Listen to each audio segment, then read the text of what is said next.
बहुत स्वागत आप सभी का। आप देख रहे हैं आपका प्रोग्राम कॉफी पर कुरुक्षेत्र। मैं हूं सौरभ शर्मा आपके साथ। और देखिए, जो आज हुआ है, कल से लेकर के आज तक बड़ी घटना बहराइच की बनी है, यूपी का बहराइच, जहां पर देवी दुर्गा की प्रतिमा के विसर्जन के जुलूस में हिंसा हुई और एक लड़के की उसमें मौत हो गई। राम गोपाल मिश्रा उसका नाम है। उसको गोली मार दी गई और उसकी हत्या कर दी गई। वो एक वीडियो चल रहा है जिसमें वो लड़का खुद ही जो है एक छत पर चढ़ा हुआ दिखाई दे रहा है, एक मुस्लिम व्यक्ति के घर की छत पर, और वो एक इस्लामी झंडा खींचता है और फिर वहाँ लहरा रहा है अपना भगवा झंडा। तो कुछ लोगों ने कहा कि देखिए, ये थी वो वजह जिसकी वजह से वहाँ पर हिंसा हुई या पथराव किया गया मुस्लिम पक्ष की तरफ से। तो आज इस घटना के आगे पीछे क्या हुआ था वो भी बताना जरूरी है, क्योंकि एक वीडियो दिखा करके इस पूरी घटना को जो रंग दिया जा रहा है कि जैसे सब कुछ सारा उकसावा चिढ़ाने की कोशिश हिंदू पक्ष की तरफ से हुई थी। वो लड़का खुद ये काम कर रहा था और फिर उसके बाद लोग मुस्लिम पक्ष ने भड़क करके उसकी हत्या कर दी, जैसे हत्या करना जायज हो गया। लेकिन इसके पीछे का पूरा विवरण आपको नहीं पता, वो मैं आपको बताऊंगा आज प्रोग्राम में। और केवल ये बहराइच की बात नहीं, आज मैं लिस्ट लेकर के आया हूं पूरी। इस साल 1 दर्जन से ज़्यादा 15-20 वारदातें ऐसी हो चुकी हैं, चाहे वो अभी गणेश उत्सव निकला हो उसमें जुलूसों की बात हो, रामनवमी के जुलूस की बात हो, और अभी दुर्गा प्रतिमा के विसर्जन की बात है, दुर्गा पूजा में। क्या है ये सिलसिला कि कोई भी हिंदू धार्मिक जुलूस या यात्रा निकलेगी तो जैसे ही वो किसी मुस्लिम बहुल इलाके से होकर के गुजरती है या किसी मस्जिद के सामने से गुजरती है तो विवाद होता है, पथराव होता है, हिंसा होती है। इसका एक पक्ष तो ये है, ये पत्थर आते कहाँ से हैं? आप और हम भी सड़कों पर चलते हैं, कहीं आपको ऐसे ढेरों ढेर पत्थर पड़े हुए मिलते हैं क्या? कहीं नहीं होता ऐसा। तो यहां पत्थर कहां से आ जाते हैं? किसने रखे होते हैं पत्थर अपने घरों के ऊपर? क्या मस्जिदों की छतों पर पत्थर रखे जाते हैं? इसके भी प्रमाण मिल चुके हैं इससे पहले हुई ऐसी हिंसाओं में, वो भी आज हम डिस्कस करेंगे। इसके अलावा जो एक मूल बात है, दिक्कत क्या है, क्या प्रॉब्लम है, क्यों कोई पक्ष जो है, मुस्लिम पक्ष जो है, वो भड़क जाता है जब यात्रा सामने से गुजरती है? क्यों है ये जिद कि आप मेरे घर के या मेरे मस्जिद के सामने से निकलेंगे तो आपको डीजे बंद करना पड़ेगा, म्यूजिक बंद करना पड़ेगा, नारे नहीं लगाने हैं? ये जिद क्या है, इसकी जड़ क्या है, ये हम आपको आज बताएंगे। हमारे साथ प्रोफेसर संगीत रागी जी शो में आ चुके हैं। प्रोफेसर स्वागत है आपका। प्रदीप सिंह जी रूस की तरह हमारे साथ हैं, सर आपका स्वागत। शांतनु गुप्ता जी है मेरे साथ, शांतनु जी का बहुत स्वागत है। तो सर, एक शुरुआत में अगर 1 मिनट में जरा सा घटनाक्रम में बहराइच का वाला बता देता हूँ कि शुरुआत से अंत तक क्या हुआ था। ये हमारे रिपोर्टर विशाल प्रताप सिंह जो वहाँ पर हैं कल से, उन्होंने भेजी है ये पुलिस से बात करके और वहाँ स्थानीय लोगों से बात करके। पढ़ रहा हूँ जो ऐसा का ऐसा जो उन्होंने रिपोर्ट में भेजा है। बहराइच के महाराजगंज में हिंदुओं का जुलूस निकल रहा था। तेज डीजे की आवाज पर मुसलमानों ने आपत्ति जताई। उसके बाद विरोध करते हुए डीजे बंद कराया गया। हिंदू पक्ष ने भी मना कर दिया डीजे की आवाज कम करने से। तो उन लोगों ने इस पर एतराज जताया और जबरदस्ती जिस पेन ड्राइव से म्यूजिक चल रहा था, वो पेन ड्राइव जाकर के डीजे की, जहां भी डीजे लगा था, वो पेन ड्राइव खींच लिया। म्यूजिक बंद होगा, पेन ड्राइव ही नहीं रहेगा तो म्यूजिक कैसे बजाओगे? इसके बाद आसपास के घरों से पत्थरबाजी शुरू हो गई। उस पत्थर, आसपास के घरों के ऊपर से पत्थरबाजी। फिर वही बात, घरों पर पत्थर कहां से आए थे? पत्थरबाजी शुरू हो गई। पत्थर जाकर के मूर्ति को भी लगा, देवी दुर्गा की मूर्ति को भी लगा। उन मूर्ति का हाथ टूट गया, मूर्ति खंडित हो गई, जो पूजा के बाद विसर्जन के लिए ले जाई जा रही थी। इस पर हिंदू पक्ष जो था वो और भड़क गया और उसी में ये जो उस इधर से भी पथराव हुआ और यही जो लड़का था राम गोपाल मिश्रा, ये उस छत पर चढ़ गया जहां से निकल करके व्यक्ति ने पेन ड्राइव खींचा था।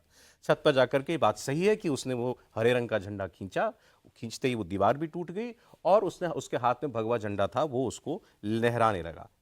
छत पर चढ़कर रामगोपाल मिश्रा ने इस्लामी झंडा उतारा, उसी छत की बाउंड्री वॉल गिर गई।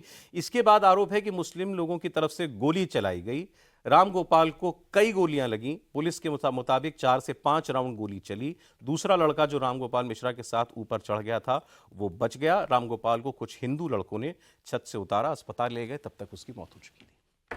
तो पहली बात तो यही क्लियर किया जाए। आज अब सोशल मीडिया पर आप देखिए और टीवी चैनलों की बहस में कई ऐसे लोग हैं जो सिर्फ ये बता रहे हैं कि देखिए कितना जहर भर दिया था इस लड़के के दिमाग में कि ये छत पर चढ़ जाता है और जाकर के हरा झंडा जो है, इस्लामी झंडा जो है, उतार देता है। जैसे सारा अपराध वही था, ना उससे पहले कुछ हुआ ना उसके बाद कुछ हुआ। देखिए सौरभ जी, आपको याद होगा कि जब गोधरा हुआ था तो उस समय ट्रेन जलाया गया था, लेकिन फिर भी दोष किस पर? अगले दिन का आप एडिटोरियल देखिएगा, एक्सेप्ट फॉर हिंदुस्तान टाइम्स का वीर सांघवी ने एक लिखा था 2 वे टिकट्स, मुझे याद है अभी भी हेडलाइन, जितने इस देश के अफगार थे सारे ने हिंदुओं को, कार सेवकों को ही दोषी ठहराया था। जबकि कार सेवक भजन कर रहे थे, आ रहे थे, उन्होंने कोई पत्थरबाजी नहीं की थी, लेकिन उनको आग लगा। इस देश में हमेशा हिंदुओं को ही कटघरे में खड़ा किया जाता है, इसके बावजूद कि मुस्लिम समाज ने इस देश पर पार्टीशन थोपा। दूसरी बात, सबसे पहले तो आपके चैनल को बधाई, और आप सब बधाई के पात्र हैं, आपकी पूरी टीम, जो घटना को पूरे परिप्रेक्ष्य में ला करके रखा। नहीं तो चैनल पर यही दिखाया जा रहा था जैसे ये उत्पाती व्यक्ति किसी के मुस्लिम समाज के घर पे चढ़ गया और इसलिए उनकी हत्या हो गई। मैं तो वहीं से शुरू करना चाहता हूं। यदि मान लेते हैं कि आवेश में कोई चढ़ भी गया तो तुम उसे गोली मार दोगे? क्या कन्हैया लाल की हत्या करने के बाद हिंदू समाज को सड़कों पर आकर के गोली चलानी चाहिए था, तलवार करनी चाहिए था? हर जगह इस देश के शहर में दंगे होने चाहिए थे? हिंदू समाज कर सकता है ना? ऐसा तो नहीं है कि हिंदू समाज के पास ताकत की कमी है। एक बात मैं बता दूं, अभी आपने जो कहा इस पर एक ये भी जानना जरूरी है। दैनिक भास्कर की रिपोर्ट को मैं कोट कर रहा हूं। अमरोहा के नौगांव सादात थाना क्षेत्र के गांव कासमपुर में ईद मिलादुन नबी के जुलूस के दौरान कुछ शरारती तत्वों के चामुंडा मंदिर पर समुदाय विशेष का झंडा लगाने की घटना से गांव में तनाव उत्पन्न हो गया। इस मामले को लेकर गांव के लोग कलेक्ट्रेट पहुंचे और आरोपियों पर सख्त कार्रवाई की मांग की। वो तो जुलूस मस्जिद पर झंडा लगा दिया था, मंदिर लोग ज्ञापन देने गए, लेकिन उसके बाद किसी को पकड़ के मारा तो नहीं। मंदिर पर झंडा लगाया था, मंदिर पर झंडा लगाया था। और ऐसा नहीं है। दो तीन चीजें मैं निष्कर्ष पे बोल देना चाहता हूं। इस्लामिक समाज के अंतर्गत कट्टरता इस्लाम को लेकर उसका मूल स्वभाव है, और हिंदू समाज यदि शुतुरमुर्ग की तरह अपनी गर्दन जो है मिट्टी में गाड़ करके ये समझ रहा है कि ये हमारे खतरे आने वाले नहीं हैं, तो वो इतिहास की वही भूल कर रहा था जो 1947 में जिसकी परिणति हुई थी। मैं बहुत गंभीरता से इस बात को कह रहा हूं कि आप सोचिए कि भारत का विभाजन हुआ, और विभाजन के पश्चात फिर से दंगा कहां शुरू हुआ? पहला दंगा कहां शुरू हुआ तो मालूम है? अलीगढ़ में दंगा हुआ था, हॉस्टल में दंगा शुरू हुआ था।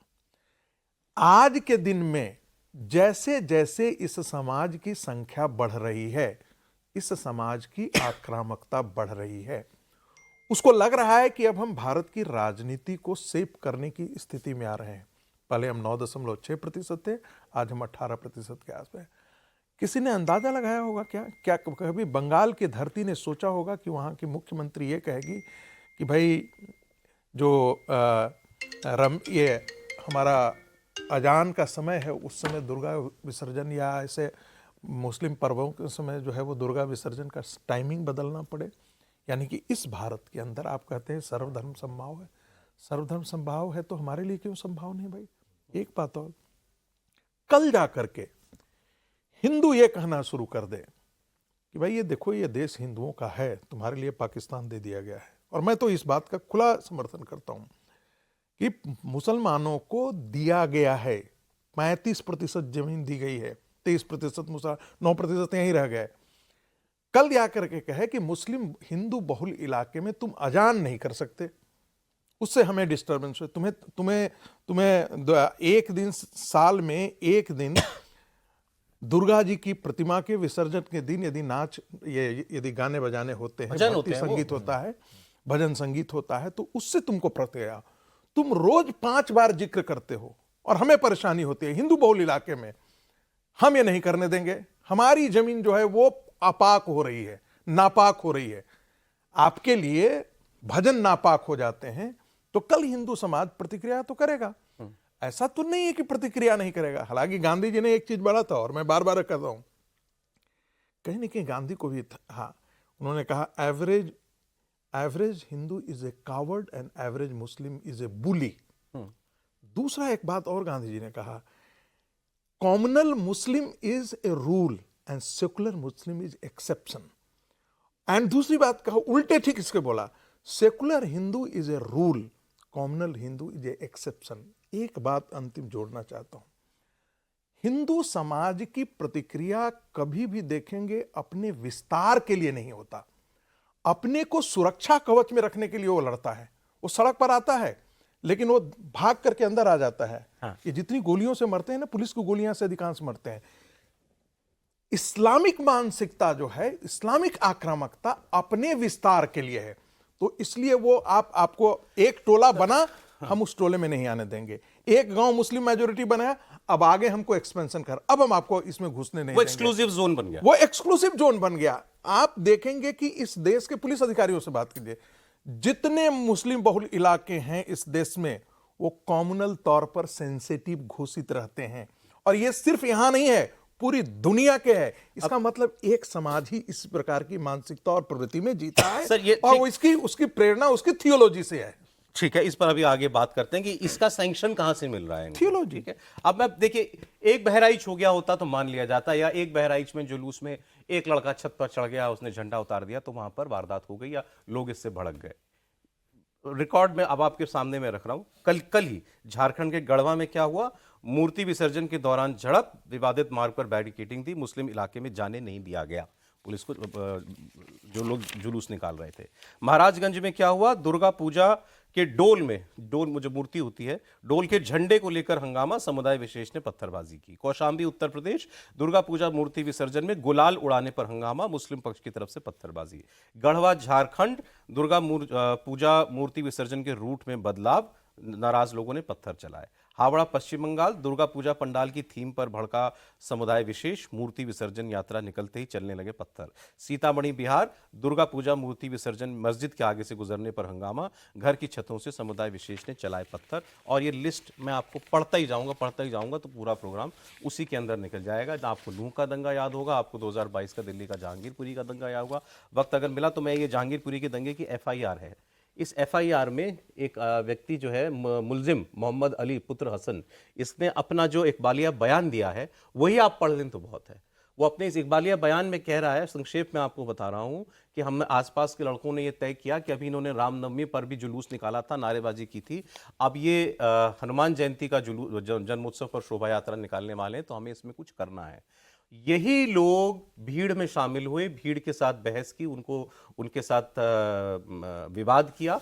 उसके बाद ये कहते हैं कि हम में से एक के पास पिस्तौल थी, पुलिस वाला हमको समझाने आया तो उस लड़के ने पिस्तौल चला दी, पुलिस वाले के हाथ से आर पार हो गई थी गोली जहांगीरपुरी में।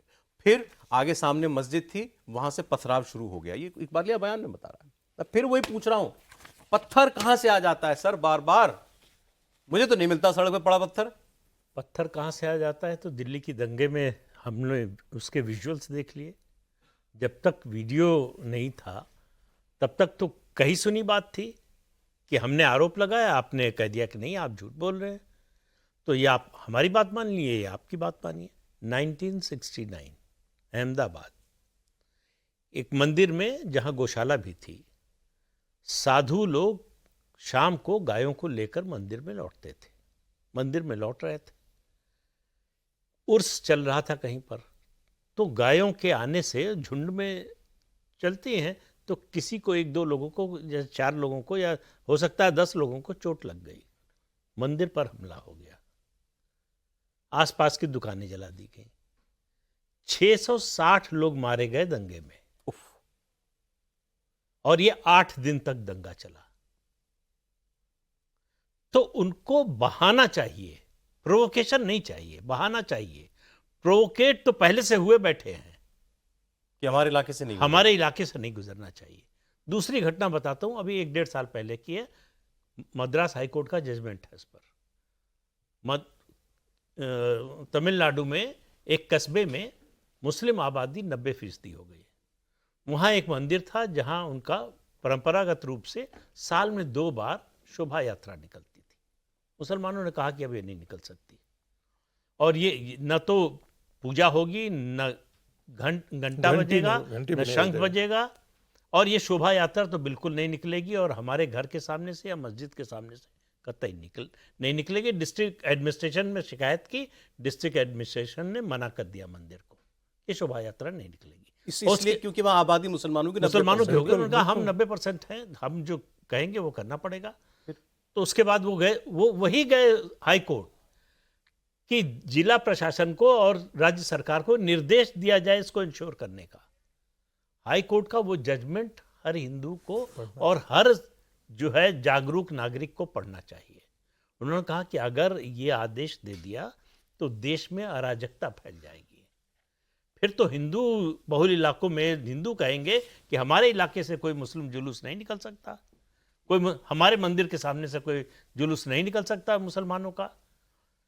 और उसके बाद जो जजमेंट दिया उसमें कहा ये दोनों शोभा यात्राएं जो साल में निकलती हैं निकलेंगी और पूरे कस्बे में होकर जाएंगी, हर मुसलमान के घर के सामने से जाएंगी, मस्जिद के सामने से जाएंगी, और ये जिला प्रशासन की जिम्मेदारी होगी कि इनको सुरक्षा प्रदान करें। लेकिन वो इसको अपना राइट इस हद तक समझ रहे थे कि कोर्ट चले गए, कोर्ट चले हाँ, गए, ये तो उनको लगा judgment कि है। ये तो बड़ी स्वाभाविक बात है। क्या हम रहते हैं यहाँ पर हाँ, हिंदुओं का हाँ, जुलूस हाँ, क्यों निकलेगा? हाँ, क्यों क्यों क्यों क्यों निकलेगा? ये तो बहुत बड़ी खबर बनी थी। हाँ, ये इस तरह की मानसिकता हो जब, तो इससे आप अंदाजा लगा सकते हैं कि क्या कर सकते हैं वो। उनके पास हर समय बहाना मौजूद रहता है बहाना और हिंसा हथियार, करने बहाना और हथियार। कोई ऐसा त्योहार हिंदुओं का नहीं बीतता है जब उस पर पथराव ना हो या उसको डिस्टर्ब करने की कोशिश ना हो।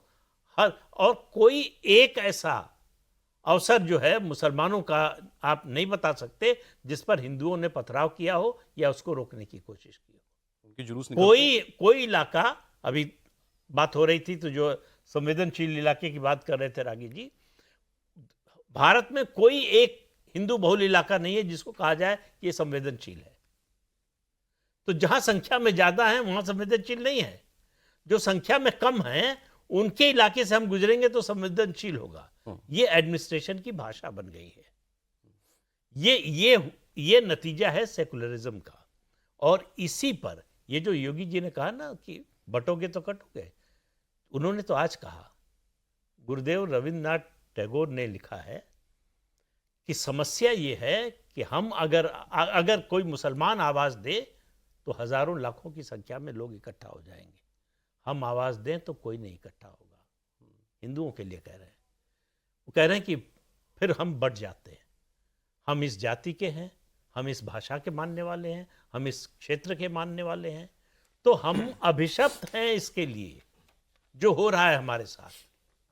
मैं एक चीज जोड़ देना चाहता हूँ जो सर कहें। महर्षि अरविंद ने लिखा है एक जगह, एक समय आएगा जब हिंदुओं को लाठी डंडे लेकर के सड़कों पर आना पड़ेगा। ये मैं अपनी भाषा नहीं बोल रहा हूँ, ये महर्षि अरविंद लिख करके गए हैं। इसको टैकल करने के लिए, यानी इस्लाम की मानसिकता को टैकल करना है तो ये सड़कों पर उतरना पड़ेगा हिंदू को। और मैं आज पूछ रहे थे लोग कि भाई कहाँ से ये उन्मादी भीड़ आ गई। देखिए, मैं बार बार कहता हूँ, समाज जब संवेदनशील जिस दिन होगा उस दिन तो खड़ा हो जाएगा। फिर वो किसी संगठन की चिंता नहीं करेगा, किसी पॉलिटिकल पार्टी का मोहताज नहीं होगा। जब समाज जागता है तो पूरी तरीके से जागेगा। उन्होंने मतलब ये तो अब ऑन रिकॉर्ड आ ही रहा है कि भाई सब जगह जो है पत्थर हथियार के तौर पर तैयार रहता है, वो छत पर रहता है। और हमने इस केस में बंदूक भी थी उनके पास, और जो हमने बहराइच में दिल्ली दंगे में जब ड्रोन चलाया गया तो हुआ। तो छतों पर देख रहा था वहाँ। क्रेट्स पे क्रेट जो होती है हमारी, उसमें पेट्रोल पेट्रोल बम बिल्कुल जैसे वो क्रेट्स में कोल्ड ड्रिंक की बोतल रखी होती है। मैं भी फोटो ढूंढ रहा था, मिला भी मुझे। वो आपको क्रेट्स में रखी हुई दिखेंगे और उसमें भी जो पत्थर भी रखे हैं, मतलब पत्थर बिल्कुल मैनेज करके, जैसे वो गिट्टी से बन के आते हैं ना बिल्डर वाले, वो पत्थर रखे हैं बिल्कुल एक साइज के, बड़े साइज के, कि सिर पे मारे तो आदमी मर जाएगा। तो वो तैयारी के साथ है। और जैसा रागी जी ने कहा कि भैया आज की बात 10 साल की बात नहीं, पुराने दृष्टाओं ने कहा है। बी आर अम्बेडकर ने अपनी किताब में लिखा है कि हिंदू और मुसलमानों में झगड़े के 3 कारण है। पहला, चिड़ा के गाय को काटना। दूसरा, रिलीजियस कन्वर्जन। और तीसरा यही है कि म्यूजिक बजाना, मस्जिदों के सामने म्यूजिक बजाना या कोई कार्यक्रम करना। मतलब वो उससे तभी से चिढ़ रहा। हम 5 बार नमाज सुन रहे हैं और 5 बार नमाज में क्या सुन रहे हैं? Allah is the greatest, no other god is worthy of worship. मतलब दूसरा गॉड वर्दी नहीं है वर्शिप के लिए। हम 5 बार सुन रहे हैं इस बात को। लेकिन कोई इसको कोई और किसी के दिमाग में नहीं आता। हम क्या कह रहे हैं? माता की बज जय। रही तो बज रहे, ठीक है। हम क्या कह रहे हैं? माता की जय। मैं कह रहा हूं किसी का एंटी भी नहीं बोल रहे हैं। वो क्या बोल रहे हैं अजान में कि no other god is worthy of still worship. अजान से किसी को कोई प्रॉब्लम नहीं है। मतलब आधों को तो मतलब भी नहीं पता होगा। अगर मतलब पता भी होगा तो हमें सच में दिक्कत नहीं होती। देखिए, तिरुपति लड्डू वाली जो दिक्कत यही है। दिक्कत हमें दिक्कत नहीं। यदि मैं वही कह रहा हूं, किसी के दिमाग में नहीं आता। क्यों नहीं, अजान क्यों हो रही है? सौरभ जी, यदि उसकी हिस्ट्री पढ़ेंगे, मैं आपके चैनल पर बोलना नहीं चाहता हूँ, जानबूझ करके अपने आप को रोक रहा हूँ।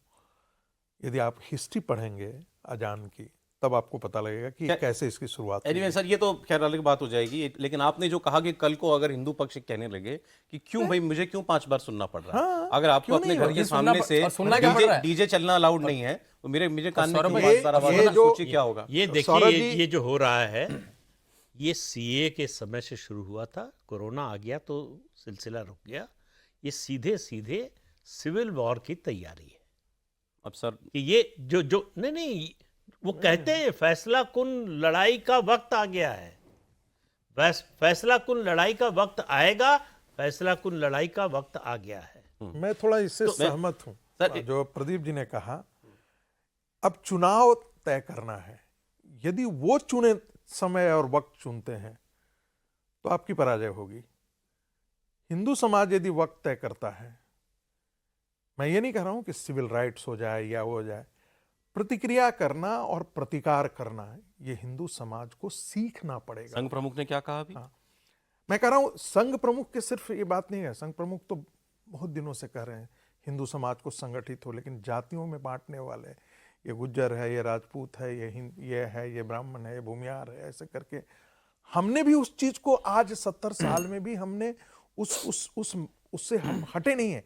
जिस दिन ये हिंदू समाज संगठित हो जाएगा, वो जो सावरकर कहते थे ना, with you, without you and in spite of you, तुम रहोगे तब, ना रहोगे तब, विरोध करोगे तब भी, यदि हिंदू समाज संगठित होगा तो इसका सारा उत्तर हिंदू समाज में है, जो परम पूजनीय हेडगेवार जी ने दिया है। सर 1 मिनट लेकर के जो बात अभी शांतनु कह रहे थे, ये बताना इसलिए जरूरी है क्योंकि हमारे देश में अब ये भी कहा जाता है कि आजकल जो हो रहा है, ये शायद जब से मोदी आए पावर में, अम्बेडकर ने कैसे लिख दिया, महर्षि अरविंद ने कैसे कह दिया, तब से लोगों में एक रविन्द्रनाथ aggressiveness टैगोर ने है, कैसे कह दिया, एक उत्तेजित भीड़ जाती है। वो हर बार जब मस्जिद के सामने से निकलेगी तो वो चिढ़ाने के लिए कुछ करेगी, या झंडा लहराएगी, या म्यूजिक बजाएगी, या नाचेगी। इससे प्रोवोकेशन होता है, और ये आज जो माहौल बना दिया गया पिछले 10 सालों में, इसकी वजह से हो रहा है। इसलिए आपने बड़ा अच्छा किया, वो याद दिला दिया। अंबेडकर साहब की किताब है Pakistan and partition of India. नहीं, कब लिखी गई होगी सर? 48 पार्टीशन हुआ नहीं था, तो मेरे ख्याल से 47 में से पहले की किताब है वो, 47 की किताब है वो। आप देखिए वो क्या लिख रहे हैं, और तब में और अब में कोई अंतर है क्या, ये आप खुद सोचिएगा। मैं पढ़ रहा हूं वो किताब, आपको वो जो पोर्शन है, a thing that is noticeable among the Muslims is the spirit of exploiting the weaknesses of the Hindus. It is noticeable कि मुसलमान जो हैं वो शोषण करते हैं हिंदुओं की कमजोरी का। If the Hindus object to anything, the Muslim policy seems to be to insist upon it. अगर हमने किसी पर एतराज किया हिंदू ने, तो वो उस बात पर तो वो जरूर इंसिस्ट करेंगे कि ये तो होगा ही, ये तो हम करेंगे ही। Insist upon it and give it up only when the Hindus show themselves ready to offer a price for it by giving the Muslims some other concessions. जब तक आप बदले में कुछ नहीं देते उस चीज के, तब तक वो उस चीज को करने की जिद पर अड़े रहेंगे। फिर आगे वो लिखते हैं, another illustration of this spirit of exploitation is furnished by the Muslim insistence upon cow slaughter. मुसलमानों की जिद की गौकशी होगी, and the stoppage of music before mosques, कि आप मस्जिद के सामने म्यूजिक नहीं बजाएंगे। ये दो जिद हैं, ये डॉक्टर अंबेडकर लिख रहे हैं, भीमराव अंबेडकर लिख रहे हैं। Islamic law does not insist upon slaughter of cow for sacrificial purposes. No Musliman when he goes to Hajj sacrifices the cow in Mecca or Medina. But in India they will not be content with the sacrifice of any other animal but cow. Hindustan में आपको गौकशी ही करनी है, बाहर पूरी दुनिया में Mecca Medina में गाय होती है, गाय होती नहीं होता। आगे सर म्यूजिक पर जो लिखा है डॉक्टर अंबेडकर ने, म्यूजिक में be played before a mosque in all Muslim countries without any objection. दुनिया भर में मस्जिद के सामने म्यूजिक बजता है, कोई दिक्कत नहीं होती। Even in Afghanistan which is not a secularised country, no objection is taken to music before a mosque. But in India the Muslims must insist upon its stoppage for no other reason except that the Hindus claim a right to it. दुनिया में कहीं मस्जिद के सामने संगीत पर आपत्ति नहीं है, केवल भारत में है क्योंकि हिंदू कह रहा है कि मैं संगीत बजाता चलूंगा, इसीलिए आपको एतराज है। ये क्या सोच है? और 70 साल से यही सोच है। अंबेडकर साहब ने तो लिखा 70 साल पहले है, सोच तो पुरानी है। एक और मैं तो कहता हूँ, मैं बार बार कहता हूँ, अंबेडकर की इस पुस्तक के सारांश और उनके कोटेशन को इस देश के हर हिंदुओं के घरों में भेज देना चाहिए, उसकी आंखें खुल जाएगी। लास्ट स्पीच जो है डॉक्टर अंबेडकर का, जो कॉन्स्टिट्यूएंट असेंबली है, वो बहुत शानदार है। आप पढ़ेंगे, कोई अंबेडकरवादी नहीं बातें करता है, कहता है हम गुलाम क्यों हुए, हमको डर लगता है हम कहीं फिर से गुलाम तो नहीं हो जाएंगे। अब पॉलिटिकल पार्टियां आएंगी, पॉलिटिकल पार्टियां कहीं अपने हितों के लिए, पार्टियों के हितों के लिए कहीं देश के हित की बलि तो नहीं दे देगी। ये डॉक्टर अंबेडकर है, last speech of doctor Ambedkar. और मजेदार बात है, और वो मोहम्मद बिन कासिम से शुरू करते हैं। देखिए ना, यानी लुटेरा कौन है हमारे Yeah. देश में? वी एंड दे, हर नेशनल नैरेटिव में होता है हम और वे कौन थे ये लुटेरे? मोहम्मद बिन कासिम से लेकर के मुगल तक की यात्रा को उन्होंने बड़ा बिल्कुल, कमल शानदार पढ़ाओ। किया। और कहते जब मराठे लड़ रहे थे तो सिख साथ नहीं थे, जब सिख लड़ रहे थे तो मराठे साथ नहीं थे।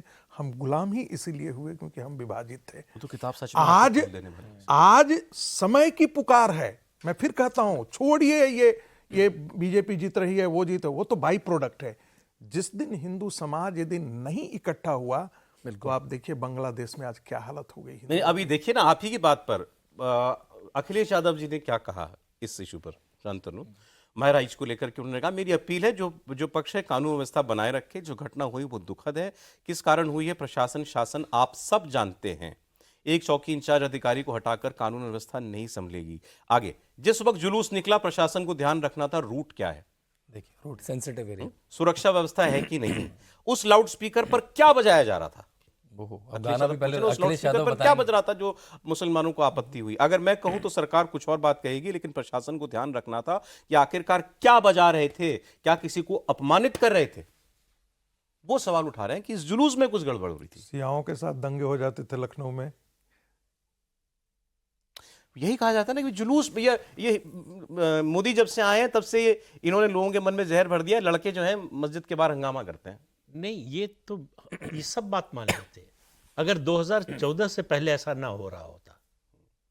अरे भीमराव अम्बेडकर लिख रहे हैं 1940 में, अरे भाई रविन्द्रनाथ टैगोर लिख रहे रविन्द्रनाथ हैं, टैगोर लिख रहे हैं, और पहले महर्षि दयानंद सरस्वती लिख रहे हैं।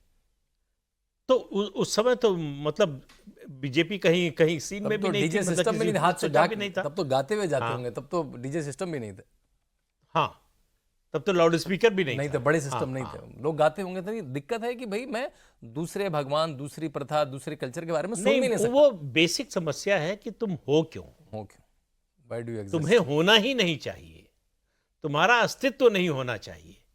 समस्या किसी चीज से, डीजे से नहीं है, कोई भजन से नहीं है, मूर्ति विसर्जन से नहीं है, हमारे अस्तित्व से, हमारे होने से है। और जब तक हम हैं तब तक समस्या रहेगी। तो हम तो हैं। तो हमको तय करना पड़ेगा कि हमको रहना है नहीं रहना। जो लास्ट मीटिंग हुई थी मुस्लिम लीग की, उसमें मुसलमानों ने जिन्ना से कहा कि भाई आप छोड़ करके चले गए हैं, हम मुसलमान। जिन्ना का स्पीच मैंने पढ़ा था, मेरे पास उदाहरण वो डेट याद नहीं आ रहा है, जिसमें कहा था नहीं तुम्हें यहाँ रहना चाहिए। और उस समय एक बहुत कहे थे, हंस के लिए थे पाकिस्तान, लड़ के लेंगे हिंदुस्तान। ये बहुत बड़ा नारा चला था, आपको ध्यान में बता दूं। जो गजवाए हिंद की बात करते हैं, ये गजवाए हिंद तो हो चुका है साहब। कई बार हम देखते हैं, पढ़ते हैं और सुनते हैं, टेलीविजन पैनल पर बोलते हैं हम हिंदू अभी तक बचे हैं। मुझे ऐसे मूर्खों पर लगता है दया आती है, तरस आता है, क्रोध आता है। अरे तुम्हारी सीमाएं अफगानिस्तान से आगे जाकर के पर्शिया तक सिमटती, और वहां से जितने आप सांस्कृतिक भारत का मानचित्र आप निकाल करके देखिएगा, आपको वहां से हमारे यहाँ तक, तुम अफगानिस्तान सिमट गए, पर्शिया के नजदीक सिमट गए, बांग्लादेश, पाकिस्तान, 2/3 हिस्सा भारत का सिकुड़ गया है, खत्म हो गया है। और जो 1/3 बचा हुआ इस भारत का हिस्सा है, जिसे विस्तृत भारत कहते हैं, वहां तुम्हारी जनसंख्या एक हिस्से को है वो 17% है, और वो कहता है काफिर है तुम। कौन मारेगा कि हम हमारे देश में, हिंदू बहुल देश में, कोई कहता है तुम काफिर हो, और ये पढ़ाया जाता है। 11वीं सेंचुरी का बुक हिदाया जो है वो दारुल देवबंद में पढ़ाया जाता है, और कोई इसका विरोध नहीं करता है, जो खुले जिहाद की बात करता है। एक आवाज उठी है, लेकिन एनसीपीसीआर ने, national commission for child right protection ने कहा है कि मदरसों की सरकारी फंडिंग बंद होनी चाहिए। बिल्कुल, मदरसे होने ही नहीं चाहिए, उन्होंने कहा है। और क्यों होना चाहिए भाई? अंग्रेजों ने बंद किया और आपने उसको कंटिन्यू रखा, गुरुकुल बंद करा दिया आपने। हमारी जो पारंपरिक शिक्षा व्यवस्था थी उसको आपने खत्म कर दिया। मदरसों का क्या मतलब? कोई उसका जो है औचित्य तो होना चाहिए, अगर कोई चीज है तो। लेकिन जो लोग सत्ता में आए 47 में, सवाल उनकी मानसिकता का है। मैंने आप ही के प्रोग्राम में एक दिन नेहरू जी की एक चिट्ठी कोट की थी, पद्मजा नायडू की बेटी को उन्होंने लिखा था, 1946 का, जब डायरेक्ट एक्शन की कॉल दी गई थी। बिहार में, बंगाल में बड़े पैमाने पर मारकाट हुई थी। सोहरावर्दी उस समय वहाँ के प्रधानमंत्री, मतलब मुख्यमंत्री बंगाल के। प्रधानमंत्री कहलाता था, प्रधानमंत्री थे, जिन्ना ने डायरेक्ट एक्शन की कॉल दी थी। उसके बदले में बिहार में किसानों ने उसका बदला लिया और वो सड़क पर उतर कर आए। फिर पुलिस फायरिंग में 400 किसान मारे गए। तो नेहरू जी लिखते हैं कि मुझे अभी अभी ये खबर मिली है और मुझे ये खबर सुनकर बड़ा संतोष हुआ है कि कम से कम कुछ तो संतुलन हुआ। 400 लोग मारे गए। 400 लोग। 400 हिंदू मारे गए। तो जब देश का प्रधानमंत्री इस तरह से सोचता है तो आप समझिए कि किस तरह की मानसिकता है जो हुक्मरान है। नहीं सर, अभी नहीं हुआ ये। अभी मनमोहन सिंह के समय में जो बिल लाने की कोशिश हुई, वो तो बहुत खतरनाक था। Communal communal violence bill। Naturally अगर कम्युनल वायलेंस होगा तो हिंदू ही मतलब कश्मीर में भी होगा अगर तब भी हिंदू दंगा तो हिंदू जिम्मेदार होगा। मतलब मतलब उसकी मेजॉरिटी डेफिनेशन में हिंदू ही है। हाँ, हिंदू कश्मीर ही। में भी। हाँ। और मेजोरिटी ही गुनहगार मानी जाएगी, कोई भी राइट्स होगा अनटिल अनलेस प्रूवन अभी अदरवाइज। कर्नाटक में जी। जो दंगा हुआ था, जगह मैं भूल रहा हूँ, जहाँ पुलिस थाने को चौकी के ऊपर हुबली ओल्ड हुबली में हुबली में पुलिस की गाड़ियां जला दी थी, थाने पर पथराव, आगजनी हुई थी, सब हुई थी। वो सारे दंगाइयों के केस वापस ले रही है सरकार।